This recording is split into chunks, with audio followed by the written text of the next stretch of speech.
Este programa es presentado por John de la Vega, abogado de inmigración.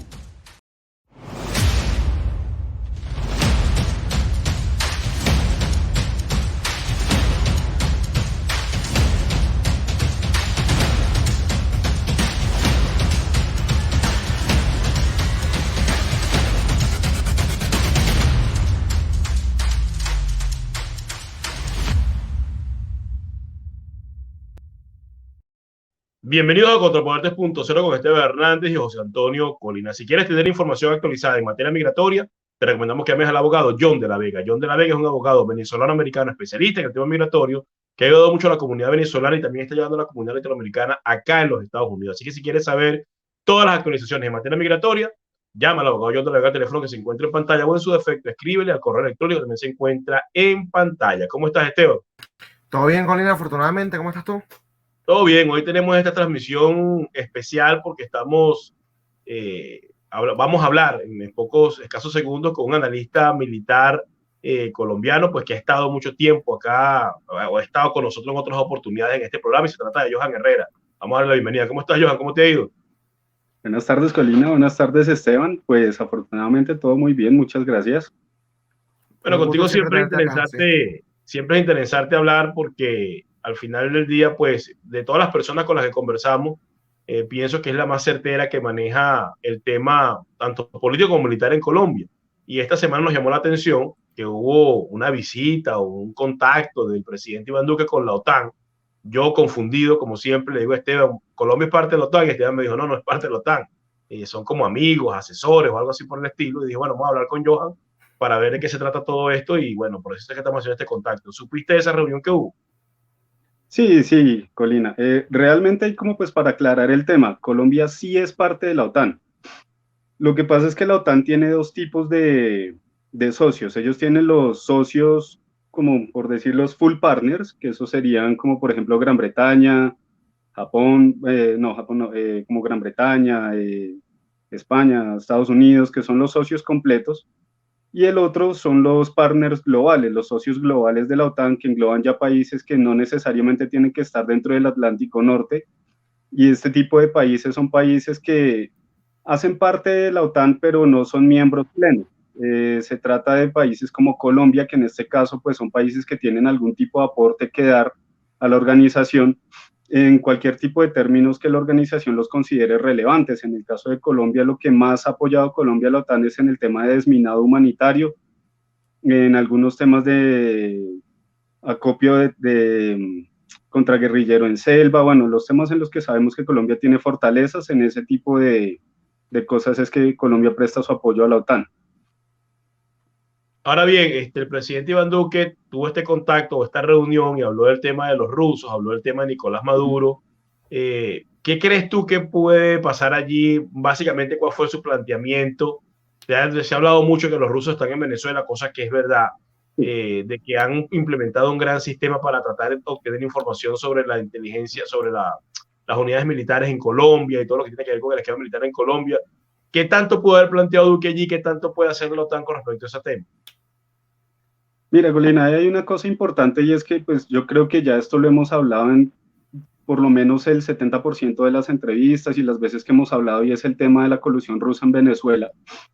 Es Vox Populi, todos sabemos que Maduro estuvo a esto de caer y que fue pues directamente por el apoyo ruso que toda la parte de las protestas estudiantiles y de la fuerza civil que se generó en Venezuela para poder terminar contra la dictadura no se logró.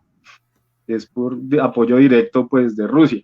También pues sabemos perfectamente por qué los rusos tienen estos intereses en Venezuela, sabemos que ellos son parte de los que están sacando muchos materiales y están sacando, o sea, ellos ya con dinero no se pueden cobrar.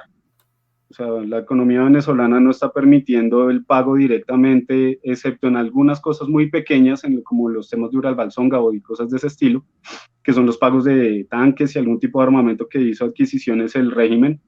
Algunos de estos tipos de pagos se han vuelto a reactivar en niveles muy pequeños, por lo que pues está viendo la dolarización y especificación de la economía venezolana, ¿no? En los estados fronterizos se ve la economía dual, se ven las cosas tan extrañas como que, por ejemplo, el venezolano a pie se sube el bus, paga con $1 y le devuelven en pesos colombianos. O sea, se ven esta suerte de cosas. Entonces, al empezar a generarse estas divisas entrando dentro de la economía venezolana, se vuelve a dar una cierta pequeña capacidad de pago, nunca ni de cerca lo suficiente como para pagar. ¿Qué hacen los rusos? Pues se cobran por derecha con lo que ellos quieren, ¿no?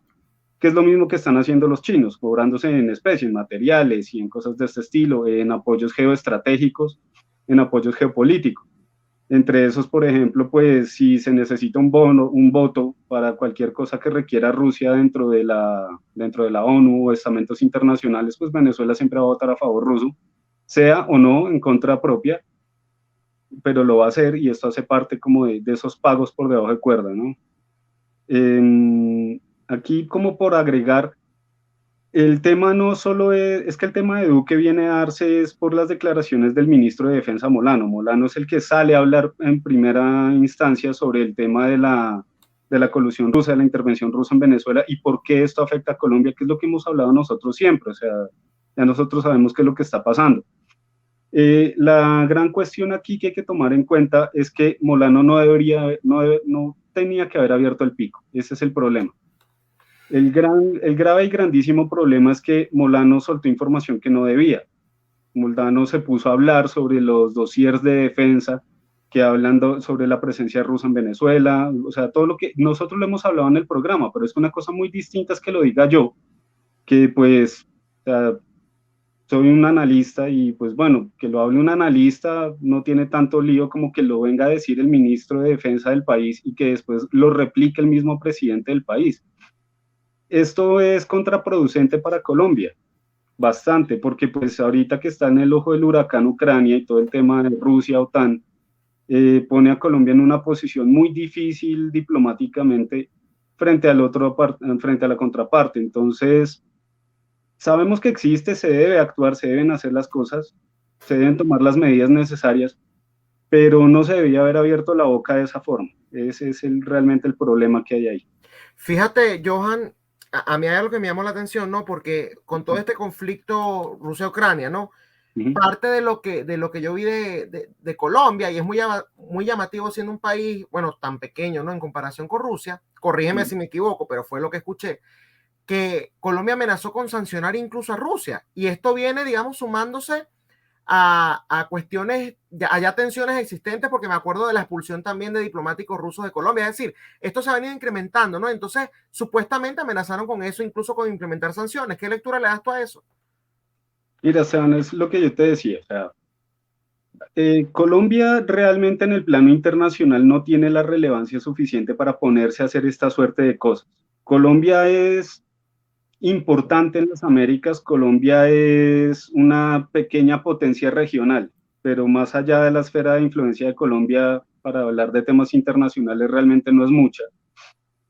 Y realmente la participación colombiana en todo este tipo de temas se trata como, por ejemplo, la participación en la Operación Atalanta, que Colombia fue allá a vigilar el Cuerno de África. Se trata de cosas como colaboraciones con Francia, con Estados Unidos, hasta con Afganistán. Acá entrenaron los policías afganos un tiempo. Entonces, la cuestión es eso, o sea, Colombia ponerle sanciones a Rusia que no les vamos a vender café. Pero fíjate algo, yo estaba conversando con otro analista, ¿no? Sobre ese mismo tema, y él incluso, y hablando incluso de Estados Unidos, ¿no? Él me dice, mira, el tema de las sanciones por parte de Estados Unidos no van a ser efectivos contra Rusia. Fíjate Venezuela, ¿no? Como las sanciones por sí solas no logran tumbar a Nicolás Maduro, imagínate a alguien como Vladimir Putin, ¿no? Y yo estoy muy de acuerdo con eso. Y tomando en cuenta lo que tú estás comentando, ¿no? De que Colombia es una potencia o es importante a nivel regional, pero hasta allí, ¿por qué entonces dar esas declaraciones? O sea, ¿qué es lo que se busca? ¿Manipular la opinión pública, generar ruido? ¿O es que esta gente, estos políticos de Colombia están tan desinformados que creen que tienen más influencia de la que creen, de la que tienen realmente? Eso se trata de lo siguiente, mira. ¿Qué es lo que están haciendo ahorita? Están lanzando las últimas piedritas que le quedan a Iván Duque. Iván Duque pues ya va de salida. Se vienen elecciones. Entonces, pues lo que están haciendo es lanzar sus últimas piedritas, lamentablemente, de la forma más estúpida posible. Hablemos las cosas por lo que son. O sea, de aquí no se expulsaron diplomáticos rusos, de acá se expulsaron espías rusos, así como se han expulsado también cubanos y como se han expulsado venezolanos. Son, bueno, bolivarianos, porque yo siempre hago la diferencia. O sea, una cosa son los venezolanos, otra cosa son los títeres y marionetas que tiene el régimen, son dos cosas diferentes.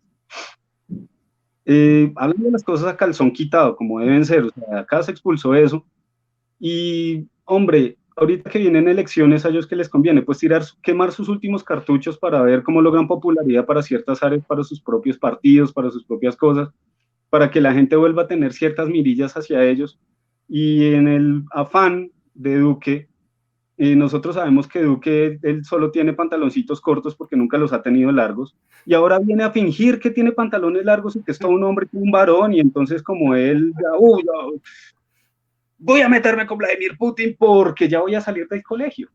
Y ya entonces, como ya salgo de la jugada, entonces yo vengo, digo lo que se me da la gana, en eso me tiro un montón de dossiers de inteligencia que no tenían por qué salir a la luz pública de esa manera. Literalmente es como el niño que va como que se hace chichi y no llega hasta el baño, entonces se va orinando los pantaloncitos, se va a quedar caminando. Ese es Iván Duque ahorita. De hecho, yo creo que te pasé a ti, Esteban, unas respuestas que tuvo Iván Duque que le hicieron para un canal pequeño. Afortunadamente son de un canal pequeño, hubieran sido para un medio grande. En las entrevistas de Semana y del Tiempo, Caracol, RCN, los medios pues más relevantes de acá de Colombia, Iván Duque no habla de esa forma, pero fíjense como por ejemplo habla en esta entrevista. ¿Hay que aliarse con el que protege al terrorismo para que el terrorismo no actúe? Hay que aliarse con el que les permite estar en su territorio, les permite narcotraficar, les permite planear atentados.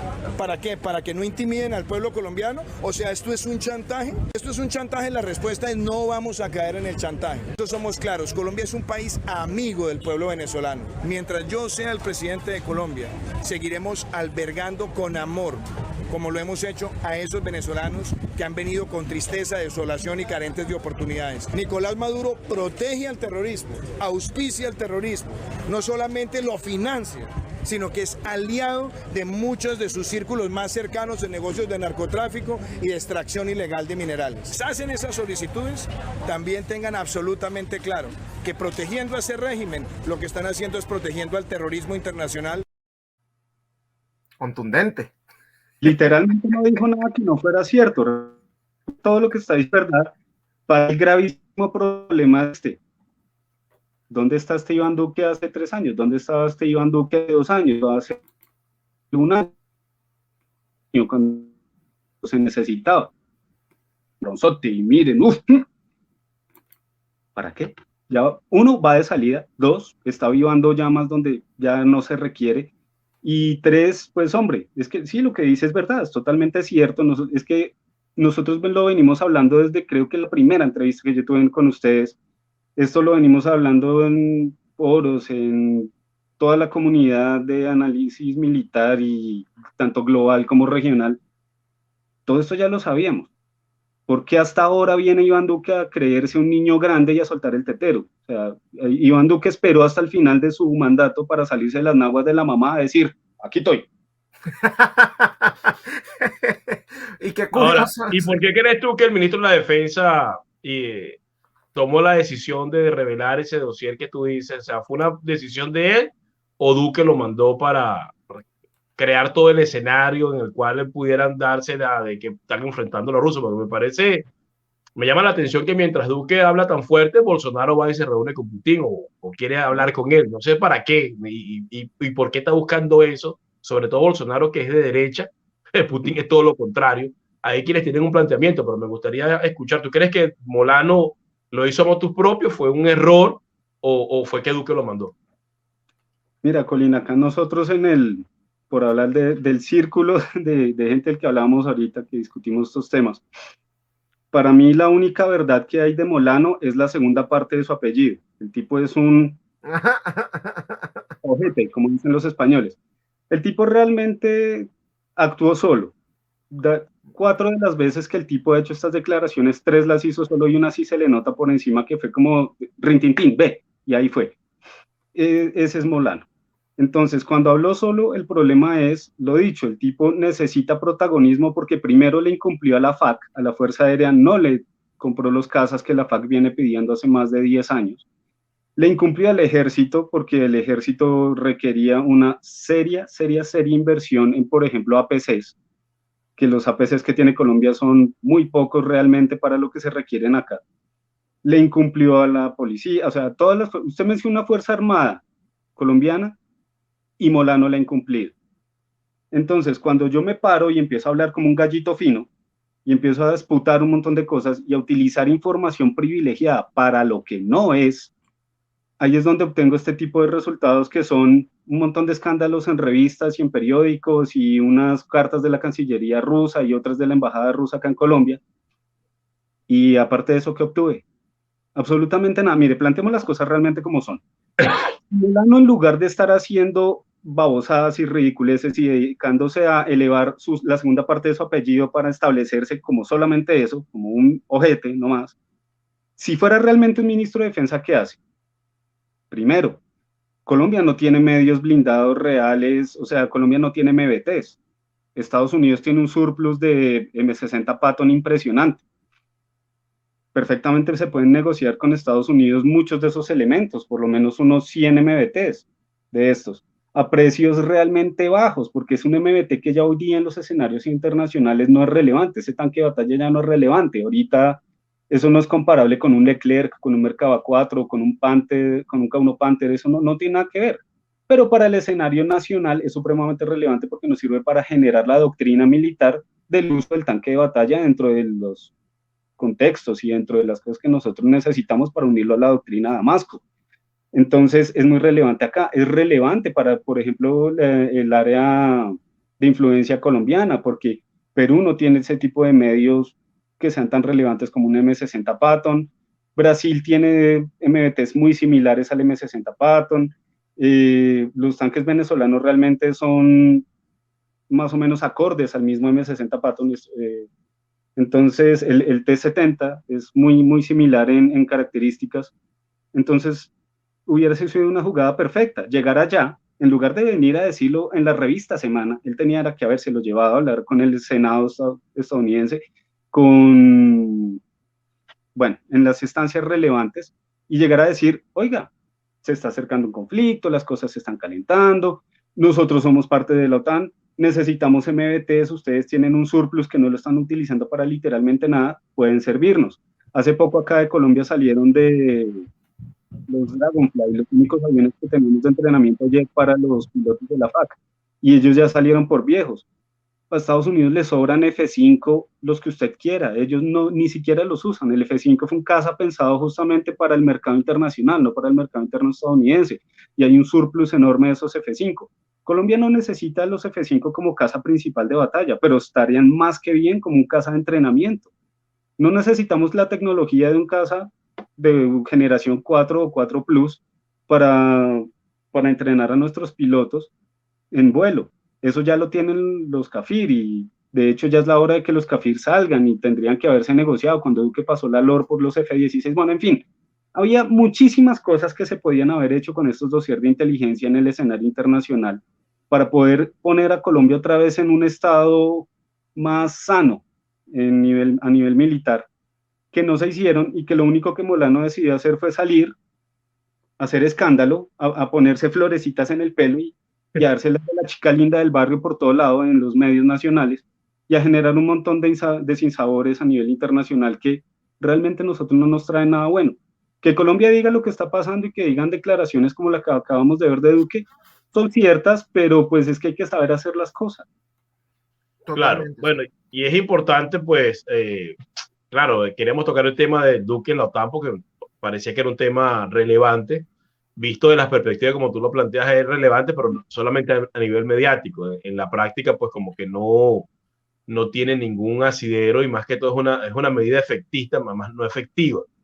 Ahora bien, esto en medio de algo que es peligroso, porque al final del día hay elecciones en Colombia y todo parece apuntar, y hacia allá mi próxima pregunta, pues, ¿quién crees tú que gane las próximas elecciones en Colombia? Pues tristemente Gustavo Petro está muy adelante y las opciones que hay como contrapeso, a mí me pareció absolutamente ridículo que, por ejemplo, el uribismo ponga otra vez a Oscar Iván Zuluaga. Para mí eso demuestra que el uribismo es un cero a la izquierda. O sea, ustedes lo conocen y saben perfectamente que yo uribista no soy. O sea, yo soy derecha conservadora clásica. O sea, para mí, cuando dicen centro democrático, sea la perfección que el centro democrático es un partido de centro, nunca ha sido un partido de derecha. Por eso no toca mis fibras. Pero pues prefiero mil veces un idiota como Duque, que por lo menos me permite salir a trabajar, y no un tipo como Petro que después ponga a Colombia a pagar las deudas venezolanas con Rusia, o haga cualquier tipo de estupideces, o como él dice, sembrar aguacates en todo el territorio nacional para volvernos ricos. No sé cómo exactamente piensa robarle ese mercado a México, porque eso es mercado de México. Es como si Uruguay dijera de la noche a la mañana vamos a sembrar café para destronar a Colombia. No tiene ningún sentido. Pero, pues ojalá no suceda, vamos a ver qué pasa y qué sucede, pues ojalá nos vayamos a segunda ronda y en segunda ronda ya veremos, ¿no? ¿Qué sucede? Pero ¿quién podría derrotarlo? Este señor Hernández, el que era el alcalde de Caramanga, suena bastante.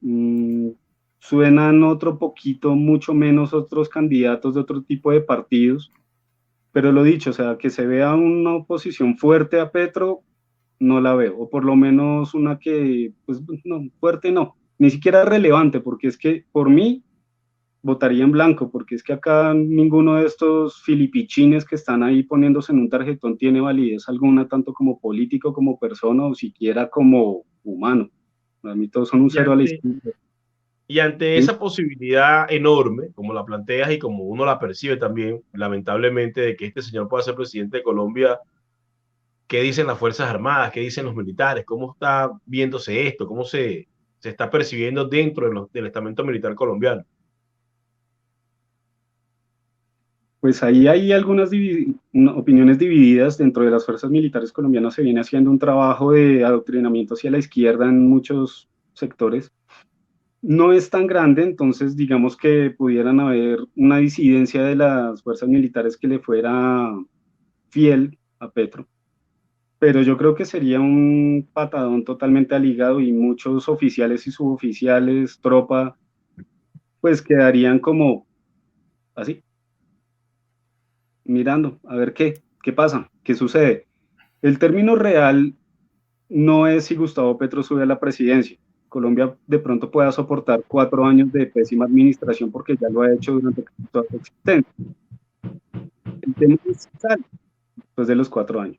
Esa es realmente la pregunta. Si Gustavo Petro llega a subir al poder, ¿sale a los 4 años? Que creo que todos conocemos la respuesta, y yo apuesto que es un 80% de probabilidades que no. Fíjate, yo quiero incluso hablar un poco porque me preocupa mucho, Johan, del tema de la ciudadanía, ¿no? De los civiles. Uh-huh. Gustavo Petro, evidentemente, sí es de extrema izquierda, pero yo lo estaba diciendo con Colina, no es solo eso, no es solo que sea de extrema izquierda y que sea ideológicamente un tipo peligroso, sino que yo me atrevo a decir que de todos estos lideruchos demagogos de izquierda de Latinoamérica, Petro es el que tiene más similitudes con Hugo Chávez, en el sentido de que trató de utilizar las armas en el pasado para llegar al poder cuando había democracia, ¿no? En el sentido de que es una persona que después que toma el poder se la tira porque Chávez también se ponía flu después, ¿no? Y andaba entonces tirándosela del intelectual, que es lo que hace Petro. Petro ahorita se vende como un economista influyente, se vende como un senador, no se vende como lo que realmente es, que es un criminal.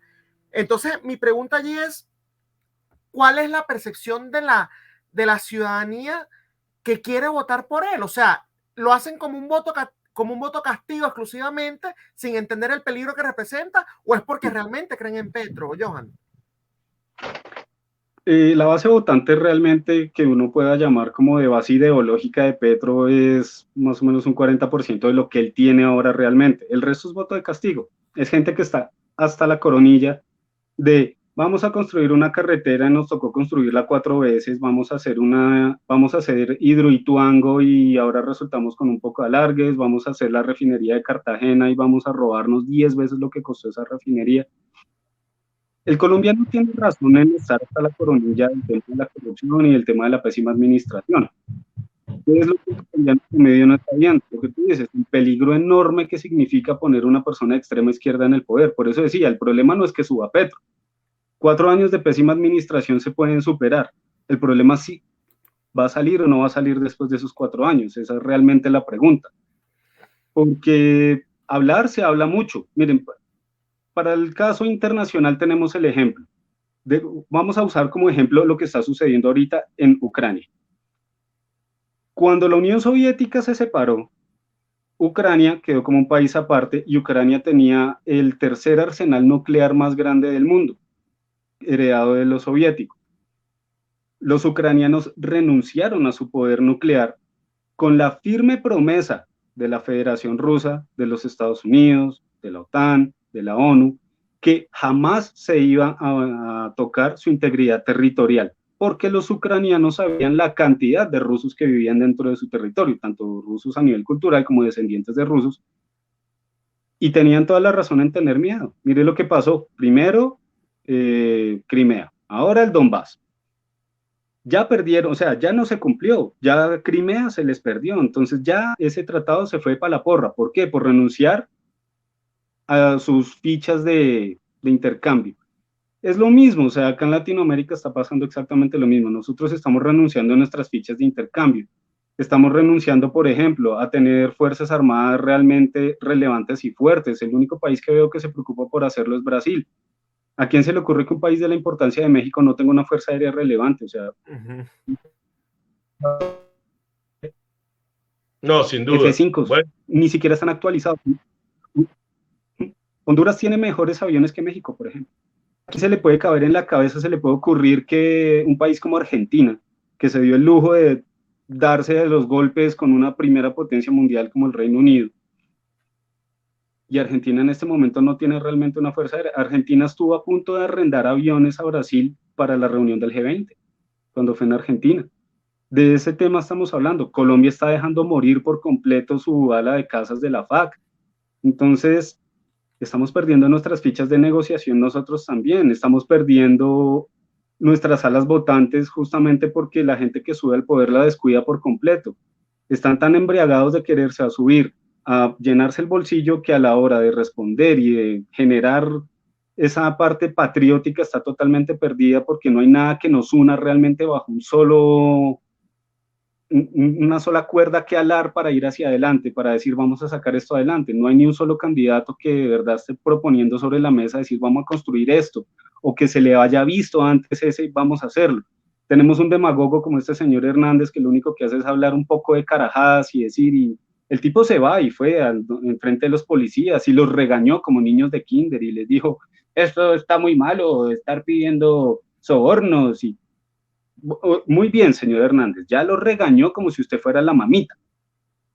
Supongo que mañana entonces no les va a dar el chocolate ni las onces a los niños, porque parecía una mamá regañetas. Entonces, este señor, ¿qué? Aparte de eso, ¿qué? ¿Logró cortar con la corrupción cuando fue alcalde? No. ¿Logró de verdad hacer algo total y absolutamente tangible? No. Simplemente demagogia. Algunas cosas, pequeños logros que no son nada, que son como mire, quédense contentos, ahí tienen su galletita. Y de ese mismo corte son absolutamente todos los candidatos. Entonces, la fortaleza de Gustavo Petro realmente no está en que él sea un buen candidato y tenga muy buenas propuestas, sino la fortaleza de Gustavo Petro es que los que están compitiendo con él son completos idiotas. Es como ser el ciego que gobierna, el tuerto que gobierna la tierra de los ciegos, es como ser el niño que lleva 3 centavos al colegio donde nadie tiene que comer. Sí, bueno, muchísimas gracias, Johan. La verdad que interesante este contacto, porque bueno, hemos hablado un poco sobre el encuentro, la reunión, como lo queramos llamar, de Duque con la OTAN, y también pues el futuro que pueda tener Colombia con Gustavo Petro como presidente, sobre todo si tiene la mayor probabilidad de alzarse con la victoria, y bueno, lo que eso representaría para los colombianos y para América Latina. Siempre un gusto conversar contigo, Johan. Muchas gracias, Johan. José, que estés muy bien, muchas gracias. Bueno, era Johan Herrera, analista militar y político de Colombia, hablando un poco pues sobre la visita de Duque a la OTAN y también sobre el futuro de Colombia con Gustavo Petro como eventual ganador pues del próximo proceso electoral. Esto ha sido todo por hoy en Contrapoder.0, el programa de la derecha en Contrapoder y Factores de Poder. Es el canal de la derecha y el de la información. En YouTube nos vemos nuevamente el día lunes.